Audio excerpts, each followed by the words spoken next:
ഏവർക്കും നമസ്കാരം. ജൂലൈ മാസം 17-ാം തീയതി വ്യാഴാഴ്ച പുണ്യമാസം എന്നും രാമായണ മാസം എന്നും അറിയപ്പെടുന്ന കർക്കിടക മാസം ആരംഭിക്കുന്നു. തുടർന്ന് ഓഗസ്റ്റ് മാസം 16-ാം തീയതി വരെയും കർക്കിടകം നീളുന്നു. ഈ കർക്കിടക മാസത്തിലെ ഏറ്റവും സവിശേഷതയാർന്ന ഒരു ആചരണമാണ് പിതൃക്കൾക്ക് വേണ്ടി നാം അർപ്പിക്കുന്ന ബലി. കർക്കിടകം 8, അതായത് ജൂലൈ മാസം 24-ാം തീയതി വ്യാഴാഴ്ചയാണ് കർക്കിടക വാവ്. ഇന്നേ ദിനമാണ് നാം നമ്മുടെ പൂർവ്വ പിതൃക്കൾക്ക് ബലിതർപ്പണം അർപ്പിക്കുന്നത്. ഈ കർക്കിടക മാസം മേടം മുതൽ മീനം വരെയുള്ള ഓരോ രാശിജാതർക്കും വന്നു ഭവിക്കാൻ ഇടയുള്ള മാസഫലങ്ങളാണ് ഇന്ന് നാം ഇവിടെ വിശദമായി വിശകലനം ചെയ്യുന്നത്. അതിന് മുന്നോടിയായി നമുക്ക് ഈ മാസത്തെ ഗ്രഹസഞ്ചാരം ഒന്ന് പരിശോധിക്കാം. സൂര്യൻ ഈ മാസം മുഴുവനായും കർക്കിടക രാശിയിൽ സഞ്ചരിക്കുന്നു. ചൊവ്വ നിലവിൽ ചിങ്ങം രാശിയിൽ സഞ്ചരിക്കുന്നു.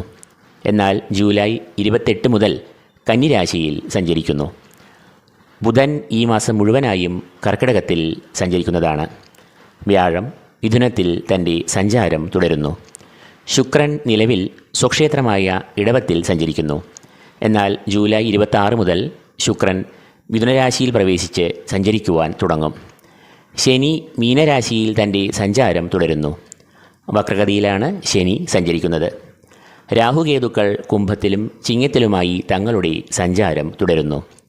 അപ്പോൾ മേൽപ്പറഞ്ഞ ഗ്രഹസഞ്ചാരങ്ങളുടെ ഫലമായി ഓരോ രാശിജാതർക്കും അനുഭവത്തിൽ വരാൻ ഇടയുള്ള കർക്കിടക മാസ ഫലങ്ങളിലേക്ക് നമുക്ക് പ്രവേശിക്കാം. വൃശ്ചികക്കൂർ, വിശാഖം കാൽ, അനീഴം, തൃക്കേട്ട എന്നീ നക്ഷത്രങ്ങളാണ് ഈ കൂറിൽ വരുന്നത്. സൂര്യൻ ഈ കൂറുകാരുടെ 9-ാം ഭാവത്തിൽ കൂടിയാകും ഈ മാസം സഞ്ചരിക്കുക. ഭാഗ്യഭാവം എന്ന് അറിയപ്പെടുന്ന ഈ 9-ാം ഭാവത്തിൽ കൂടി സൂര്യൻ സഞ്ചരിക്കുമ്പോൾ അത് പ്രതികൂലമായ ഫലങ്ങളെ നൽകാം. ഭാഗ്യഭാവത്തെ പ്രതികൂലമായി ബാധിക്കുക എന്ന് പറയുമ്പോൾ ഈശ്വരകടാക്ഷം, ഭാഗ്യം എന്നിവയ്ക്ക് ഒരു കുറവ് വരാം. അതുകൊണ്ട് തന്നെ കാലതാമസം, കർമ്മവിഘ്നങ്ങൾ, എന്ത് കാര്യം നടന്നു കിട്ടാനും ചില തടസ്സങ്ങൾ, പരാജയം എന്നിവയ്ക്ക് സാധ്യതകളെ സൃഷ്ടിക്കാം. അത് മാനസികമായ സംഘർഷങ്ങൾക്കും കാരണം ആകാം. അടുത്തതായി ഈ കൂറുകാരുടെ രാശാധിപനായ ചൊവ്വയുടെ സ്ഥിതി പരിശോധിക്കാം. ചൊവ്വ ഈ കൂറുകാരുടെ 10, 11 എന്നീ ഭാവങ്ങളിൽ കൂടിയാകും ഈ മാസം സഞ്ചരിക്കുക. 10-ലെ ചൊവ്വ ഗുണദോഷഫലങ്ങളെ സമ്മിശ്രമായി നൽകും. കർമ്മരംഗത്ത് ചില പ്രതിസന്ധികൾ രൂപപ്പെടാം. എന്നാൽ അവയെല്ലാം കഠിനമായ നിശ്ചയദാർഢ്യത്തോടുകൂടി നേരിട്ട് ഇവർ വിജയം കൈവരിക്കും. വെല്ലുവിളികളെ പോരാട്ടവീര്യത്താൽ നേരിടും. ബിസിനസ് രംഗത്തും ഗുണദോഷ സമ്മിശ്രമായ ഫലങ്ങൾ ഉണ്ടാകാം. അലച്ചിലും അമിതമായ അധ്വാനവും ശാരീരികമായ ക്ലേശങ്ങളെ നൽകാമെന്നതിനാൽ ആരോഗ്യ പരിപാലനത്തിൽ ഒരു ശ്രദ്ധ ഈ കൂറുകാർ പുലർത്തുക. എന്നാൽ തുടർന്ന് 28-ാം തീയതി മുതൽ സർവാഭീഷ്ടസ്ഥാനം എന്ന് അറിയപ്പെടുന്ന 11-ാം ഭാവത്തിൽ ചൊവ്വ സഞ്ചരിക്കുമ്പോൾ അത് കാര്യവിജയം, ലക്ഷ്യപ്രാപ്തി, അഭീഷ്ടസിദ്ധി എന്നിവയെ എല്ലാം നൽകും.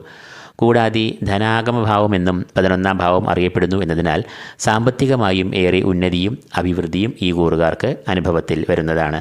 കൂടാതെ ശരീരസുഖം, മനസ്സുഖം, കുടുംബത്തിൽ ഐക്യം, സ്നേഹം, കുടുംബാംഗങ്ങൾ, മിത്രങ്ങൾ എന്നിവരുമായി നല്ല ബന്ധം എന്നിവയെല്ലാം ചൊവ്വ 11-ാം ഭാവത്തിൽ കൂടി സഞ്ചരിക്കുമ്പോൾ വന്നു ചേരുന്ന ഗുണാനുഭവങ്ങൾ ആണ്. ബുധൻ ഈ കൂറുകാരുടെ 9-ാം ഭാവത്തിൽ കൂടിയാകും ഈ മാസം സഞ്ചരിക്കുക. 9-ാം ഭാവം എന്നത് ഭാഗ്യഭാവം എന്നാണ് അറിയപ്പെടുന്നത്. കൂടാതെ ഈശ്വരകടാക്ഷം, ഗുരുകടാക്ഷം, ഗുരുപ്രീതി എന്നിവയും ഈ ഭാവത്തെ കൊണ്ട് കുറിക്കുന്നു. എന്നാൽ ഈ ഭാവം ബുധൻ്റെ അനിഷ്ടഭാവമാകയാൽ ഈ കൂറുകാർക്ക് ചില അപ്രതീക്ഷിതമായ തിരിച്ചടികൾ, നിർഭാഗ്യം, കാലതാമസം, കാര്യവിഘ്നം, അലച്ചിൽ, ഒരു കാര്യം നടന്നു കിട്ടുവാൻ തന്നെ പലതവണ പരിശ്രമിക്കേണ്ടി വരിക എന്നിവയെല്ലാം അനുഭവപ്പെടാം. ഈ സമയത്ത് പൊതുവെ ആത്മവിശ്വാസം, ഊർജം എന്നിവയും കുറഞ്ഞിരിക്കാം. ഈശ്വരകടാക്ഷവും ഈ സമയത്ത് കുറയാമെന്നതിനാൽ കാര്യങ്ങൾ നല്ലവണ്ണം ആലോചിച്ച് മാത്രം ചെയ്യുക. വ്യാഴം ഈ കൂറുകാരുടെ 8-ാം ഭാവത്തിൽ കൂടിയാണ് സഞ്ചരിക്കുന്നത്. 8-ാം ഭാവം ആയുർഭാവം എന്ന് അറിയപ്പെടുന്നതിനാൽ അഷ്ടമത്തിലൂടെ വ്യാഴം സഞ്ചരിക്കുമ്പോൾ അത് പ്രധാനമായും പ്രതികൂലമായി ബാധിക്കുക സ്വന്തം ശരീരത്തെയാണ്. അതായത് ശാരീരികമായ വൈഷമ്യങ്ങൾ, ശരീരത്തിൻ്റെ രോഗപ്രതിരോധ ശേഷി കുറയുക, തൽഫലമായി രോഗങ്ങൾ വന്നുകൂടുക, അത് സൃഷ്ടിക്കുന്ന ആശുപത്രിവാസം, ചെലവുകൾ, ടെൻഷൻ എന്നിവയെല്ലാം വ്യാഴം ഒരു വ്യക്തിയുടെ 8-ാം ഭാവത്തിൽ കൂടി സഞ്ചരിക്കുമ്പോൾ ഉണ്ടാകാം. പൊതുവെ ഈ കാലഘട്ടത്ത് ഒട്ടും തന്നെ ഈശ്വരകടാക്ഷങ്ങൾ ഉണ്ടാകില്ല എന്നതിനാൽ ഏത് നിർണായകമായ തീരുമാനങ്ങൾ എടുക്കുമ്പോഴും ഈ സമയം നല്ലവണ്ണം ചിന്തിക്കേണ്ടതാകുന്നു. എന്നാൽ ശുക്രൻ ഈ കൂറുകാരുടെ 7, 8 എന്നീ ഭാവങ്ങളിൽ കൂടിയാകും ഈ മാസം സഞ്ചരിക്കുക. 7-ാം ഭാവം എന്നത് കളത്രഭാവം എന്നറിയപ്പെടുന്നു. പൊതുവേ 7-ാം ഭാവത്തിൽ കൂടി ശുക്രൻ സഞ്ചരിക്കുന്നത് പ്രതികൂലമായ ഫലങ്ങളെ നൽകും. കാരണം 7-ാം ഭാവം എന്നത് ശുക്രൻ്റെ അനിഷ്ടഭാവങ്ങളിൽ ഒന്നാകുന്നു. എന്നാൽ ഇവിടെ 7-ാം ഭാവത്തിൽ ശുക്രൻ സഞ്ചരിക്കുന്നുവെങ്കിലും അത് പ്രതികൂലമായ ഫലങ്ങളെയോ അനിഷ്ടഫലങ്ങളെയോ നൽകില്ല. കാരണം ശുക്രൻ തൻ്റെ സ്വക്ഷേത്രമായ ഇടവത്തിൽ സന്തുഷ്ടനായും ബലവാനായും സഞ്ചരിക്കുന്നു എന്നത് തന്നെ. കൂടാതെ ശുക്രൻ എന്നത് വൃശ്ചികക്കൂറുകാരുടെ 7-ാം ഭാവാധിപൻ തന്നെയാകുന്നു. 7-ാം ഭാവാധിപൻ 7-ാം ഭാവത്തിൽ സഞ്ചരിക്കുക എന്ന് പറയുമ്പോൾ അത് ഗുണാനുഭവങ്ങൾ, നേട്ടങ്ങൾ എന്നിവയെ നൽകും. 7-ാം ഭാവം എന്നത് പാർട്ട്ണർഷിപ്പ്, ബിസിനസ്, കൂട്ടായ സംരംഭങ്ങൾ എന്നിവയെ കുറിക്കുന്നു എന്നതിനാൽ ബിസിനസ് തുടങ്ങിയ സംരംഭങ്ങളിൽ പുരോഗതി, ലാഭം എന്നിവ ഉണ്ടാകും. തുടർന്ന് ശുക്രൻ ഒരു വാരം കഴിഞ്ഞ്, അതായത് ജൂലൈ 25 മുതൽ ഈ കൂറുകാരുടെ 8-ാം ഭാവത്തിൽ കൂടി സഞ്ചരിക്കുവാൻ തുടങ്ങുന്നു. ആയുസ്, ആരോഗ്യം, രോഗപ്രതിരോധ ശേഷി എന്നിവയെല്ലാം കുറിക്കുന്ന ഈ 8-ാം ഭാവത്തിൽ ശുക്രൻ സഞ്ചരിക്കുമ്പോൾ അത് ഏറെ അനുകൂലമായ ഫലങ്ങളെ നൽകും. 8-ാം ഭാവത്തിൽ സഞ്ചരിക്കുന്ന ശുക്രൻ സകല പ്രതിസന്ധികളെയും മറികടക്കുവാൻ സഹായിക്കും. രോഗമുക്തി, ശത്രുനാശം, മാനസികവും ശാരീരികവുമായ സുഖങ്ങൾ എന്നിവയെല്ലാം വന്നുചേരും. സാമ്പത്തികമായ പ്രതിസന്ധികൾ ഒഴിഞ്ഞുപോയി ധനനിലവാരം മെച്ചപ്പെടും. ദാമ്പത്യസുഖം, കുടുംബസുഖം, ക്ഷേമം, ഐശ്വര്യം എന്നിവയും ശുക്രൻ 8-ൽ കൂടി സഞ്ചരിക്കുമ്പോൾ അനുഭവത്തിൽ വരാവുന്ന ഗുണാനുഭവങ്ങൾ ആണ്. ശനി ഈ കൂറുകാരുടെ 5-ാം ഭാവത്തിലാണ് സഞ്ചരിക്കുന്നത്. 5-ാം ഭാവം ഉപാസനാമൂർത്തികളുടെയും ആത്മീയ ചിന്തകളുടെയും ഭാവമാകുന്നു. അതുകൊണ്ട് തന്നെ ശനി 5-ാം ഭാവത്തിൽ കൂടി സഞ്ചരിക്കുമ്പോൾ കുടുംബദൈവത്തിൻ്റെ അല്ലെങ്കിൽ ഉപാസനാമൂർത്തിയുടെ ചൈതന്യം ഉണരും. അതിനാൽ ഈ കൂറുകാർ തങ്ങളുടെ പരദേവത, കുടുംബദേവത എന്നിവർക്കായി വഴിപാടുകൾ കഴിക്കുക. കുടുംബമായി കുടുംബക്ഷേത്രങ്ങളിലും തങ്ങൾ ആരാധിക്കുന്ന ആരാധനാമൂർത്തിയുടെ ക്ഷേത്രങ്ങളിലും ദർശനം നടത്തുക. തൽഫലമായി കുടുംബത്തിൽ ക്ഷേമം, ഐശ്വര്യം, ധനം എന്നിവ വർദ്ധിക്കും. സന്താനങ്ങൾക്കും ഏറെ അഭിവൃദ്ധി, വിദ്യാപുരോഗതി എന്നിവ ഈ കാലത്ത് ഉണ്ടാകും. രാഹുകേതുക്കൾ ഈ കൂറുകാരുടെ 4-ാം ഭാവത്തിലും 10-ാം ഭാവത്തിലുമായി സഞ്ചരിക്കുന്നു. 4-ാം ഭാവം എന്നത് രാഹുവിൻ്റെ ഇഷ്ടഭാവമല്ല.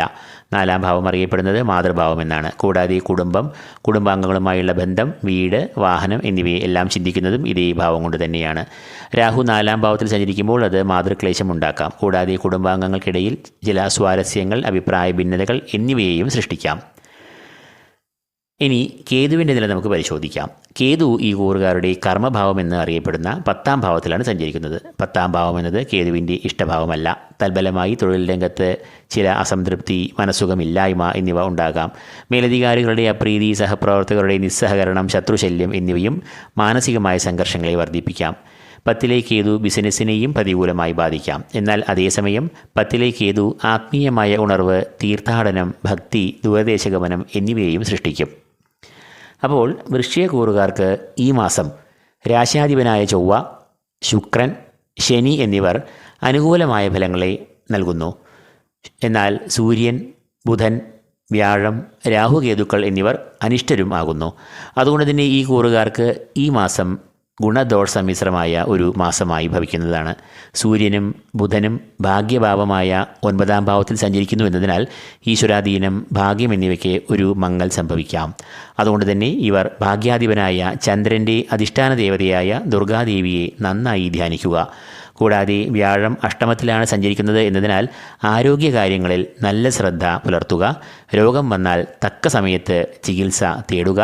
വ്യാഴത്തിൻ്റെ അധിഷ്ഠാന ദേവതയായ മഹാവിഷ്ണുവിനെ നന്നായി സ്മരിക്കുക, ധ്യാനിക്കുക. ഇതോടുകൂടി ഈ വീഡിയോ ഇവിടെ പൂർണ്ണമാകുന്നു. ഈ വീഡിയോ നിങ്ങൾക്ക് പ്രയോജനകരമായെങ്കിൽ ലൈക്ക് ചെയ്യുക. കൂടാതെ ഈ വീഡിയോ നിങ്ങളുടെ പ്രിയപ്പെട്ടവരുമായി ഷെയർ ചെയ്യുക. ഈ ചാനൽ സബ്സ്ക്രൈബ് ചെയ്യാത്തവർ സബ്സ്ക്രൈബ് ചെയ്യുക. ഏവർക്കും ഈശ്വരകടാക്ഷങ്ങൾ നേർന്നുകൊണ്ട് നിർത്തുന്നു. നന്ദി, നമസ്കാരം.